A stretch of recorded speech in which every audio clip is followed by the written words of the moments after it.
What's good, YouTube? I'm back with another deck profile, and today I'm here with Joshua Tran. What did you do and what did you play? Top 8 at the Triple Droplets tournament, playing Eldlich, Mekk-Knight, Orcust. All right. Damn, that's a mouthful right there. Do you have any shout-outs? Yeah, shout out to Ramiro for telling me not to play bad cards. Shout out to the rest of the UW crew, and shout out to Team Super Poly at Cal Poly. Sounds good. Let's get into the list. Alright, I'm gonna go through this by engine just because it makes a little more sense that way. We got 2 Eldlich, the Golden Lord, 3 Eldland. We're going second. We're trying to break board, so this actually works really well. Don't really like it going first as much, but it helps you crack boards a lot easier. As for the Golden Land, we're playing a 3/3 package, along with 3 Sanguine. This is a little, I've been going back and forth on 2s or 3s, but I decided to go with 3 just because I felt like I'd be grinding out a couple of games. Kind of the idea for this deck is it doesn't have enough DPS to kill you, so what we're going to try to do is we're going to break the board, push them into a grind game, and then stall them out and clean up when we get the chance. For sure. Yeah, especially with the third Hakero, I notice a lot of people don't run it. Has it come up for you? Oh yeah, no. So most of the times I burn through at least 2, and probably about half of my games I go through the entire engine. Okay. Didn't find myself gassing out that often, which was good to see. 3 Sanguines performed pretty well until I draw the second Golden Lord for turn. And yeah, no, the engine's been performing about as well as I expected to. As for the Mekk-Knights, we got 3 purple, 3 blue, 1 indigo, and 1 secrets. Purple, blue, people still tend not to respect Mekk-Knight columns. It comes up. You searched 2? Yep. So I searched 2 twice because people played into it. But then again, I can also force them to play into it with the other half of the Mekk-Knight column, which is 2 Gearsu. This should be 3 Gearsu. I do not own a 3rd Gearsu. And we're gonna see that come up a couple of times. The 1 secrets was fine for going first. People were playing around it, but I didn't see it all that often. Indigo was okay. If I'd been playing Dragoobleon, it probably would be a little better, but we were just playing it for column mechanics and for the extra body. Gotcha. Gearsu does kind of tie together this entire deck, being able to set up 1-card columns and rotate between the Mekk-Knight package and a very small Orcust package that we're playing. For this, we got the 1 Nightmare, 1 Symbol, 1 Gizmek, and 1 Crescendo. Crescendo gives you a little bit of sustaining presence for turn after you break the board. The only reason that we're playing this package to begin with is because of Nightmare milling Gearsu just lets you put more damage on board. Gives you a bit more ability to make level 8 Xyz, notably in Gearsu. And yeah, the other reason we're playing it too is because Gearsu is a 1-card column that gives you an extra, a monster on your opponent's side of the field, which lets you pop off your blue. Right. Overall, the engine's pretty sustainable. Okay.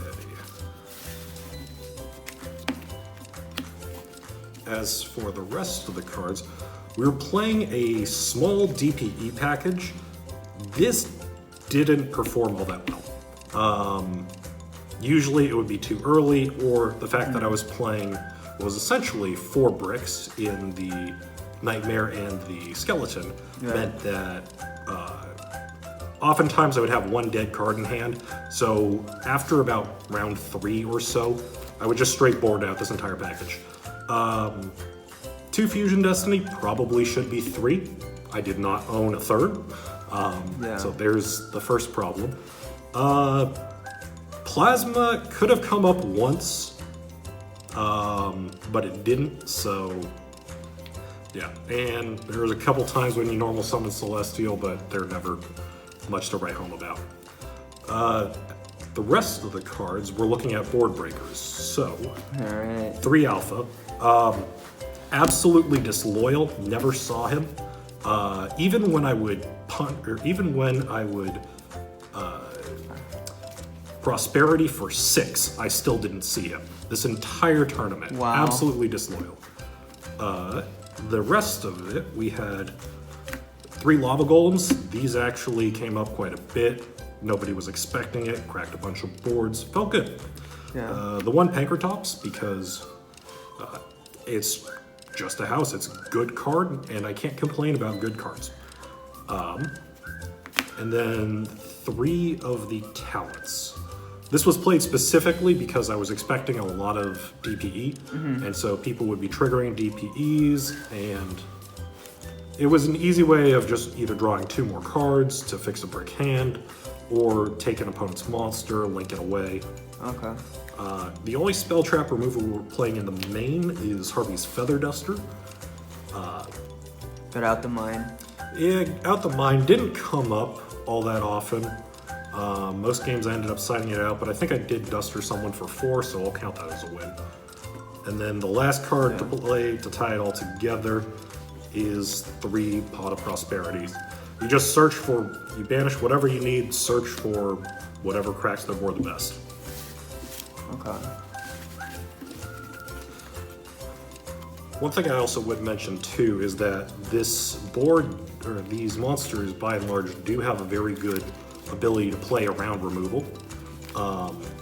Specifically things like Eldlich, Pankratops, the alphas, and the purples have the ability to all either float or just negate some sort of removal or effect negation on them.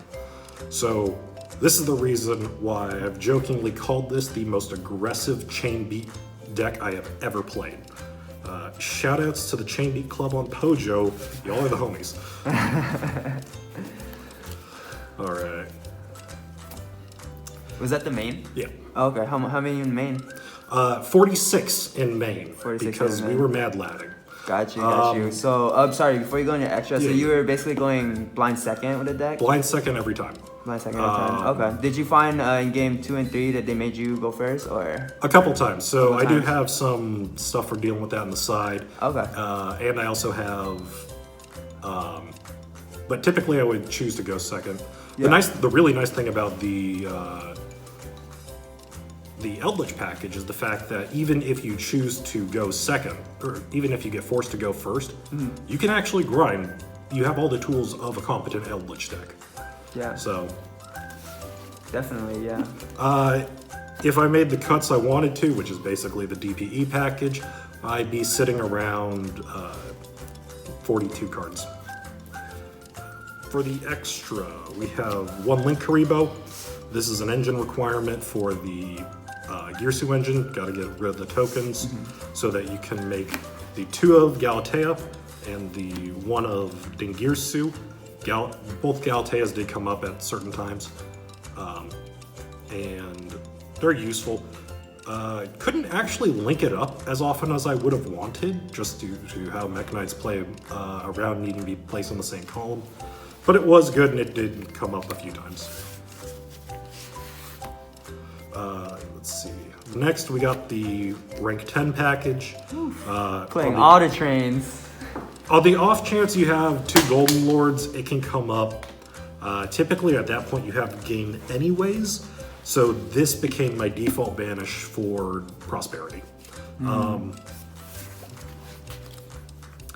We have the DPE and the Verte. These became the other default banish for Prosperity once I started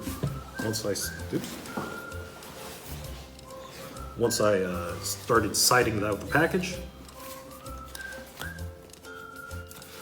For other just generic toolbox cards, we have 1 Volcasaurus and 1 Zeus. This was a little bit spicy. Essentially, we're looking to just deal a bunch of damage all at once. I should play the Gaia Dragon, the Thunder Charger, but didn't actually have it. The same thing actually goes for Lib, the World Chalice Keymaster. or Mekk-Knight Morningstar. If I had those, I probably would have played a second Secrets. And then the rest of the toolbox, one Unicorn comes up in random scenarios, and a couple of Link 2s that I didn't make all that often. Sucker was with the idea of some card we have in the side deck, which is Zombie World, and Lando. We're not playing Gamma, but it can search off of purple for more Mekk-Knights. So. Gotcha. So I take it you prosperity for 6 most of the time. Prosperity for 3 For usually. 3? Oh, okay. If the situation called for it, I go 6. It really just depends on how good the hand is and how well you think you can crack the opponent's board. Prosperity for 6 is also massive ash bait. People are more willing to let prosperity for 3 go. Right. All right, for the side deck, we have the 3 zombie worlds that I just mentioned. This was specifically Bird Up, Flunder, just all the Winged Beast decks. I didn't want to have Tri-Brigade, didn't want to have to deal with it. It did take a game off of a Tri-Brigade player I played. Zombie World plus Crescendo is pretty good. Just lock them out the whole deck. Yeah, and part of the late night theory crafting was we could use Vampire Sucker to tribute off their monsters, but that didn't come up. Did it come up in Top Cut at all? No, because I didn't expect it to do much against heroes. Gotcha. For the rest of the side deck, we're playing 3 Dark Ruler, no more. Really, it's just to give flexibility with what type of board breakers we're playing. Sometimes certain board breakers are a little better, so you just toolbox into whatever fits the matchup the best. 3 Inspector Border and 3 Solemn Judgment. This is the Go First package. It also can just protect you if you need to grind things out. Yeah, and just negating the first summon often is just enough to keep things going, enough for you to push some damage, which is the entire thing we're always trying to do. Just say no. Just say no. And finally, 3 Twin Twisters, because we gotta respect background at some point. It does play nicely with the Eldlich package as well, because we typically have at least 1 card we can discard and not feel bad about ourselves. And then I guess the last thing to do is show off the 1 card that I didn't play. What's because this? Ramiro told me not to. And this is what the deck was originally based around. What does it do? Basically, it says that if you have 2 monsters that battle in the same column, right, you can bounce the entire column. Wow. In the damage step. So I was using this to chew through DPEs and things like that. The idea behind it is that between Alpha, Purple, and all of your golden lands, you can actually pick your columns really nicely, and bouncing the golden lands to hand is actually a really good way of reusing their effects multiple times. However, this card is bad, and I've been told not to play it, so we didn't. Gotcha. If you go back, would you put it in? I'm thinking it might be better in just a pure Eldlich version. Trying to board break with traps that aren't imperm is a little difficult. And that's the profile. I guess the only other shout out would be Matt for telling me that normal summon Gearsu was a fantastic idea. And I need to get myself a 3rd one so I can do it a little bit more. Awesome. All right, Josh, thank you for the deck profile. Congrats again on your top. For everybody watching, go ahead and like, comment, subscribe. I'll see you in the next one. Peace.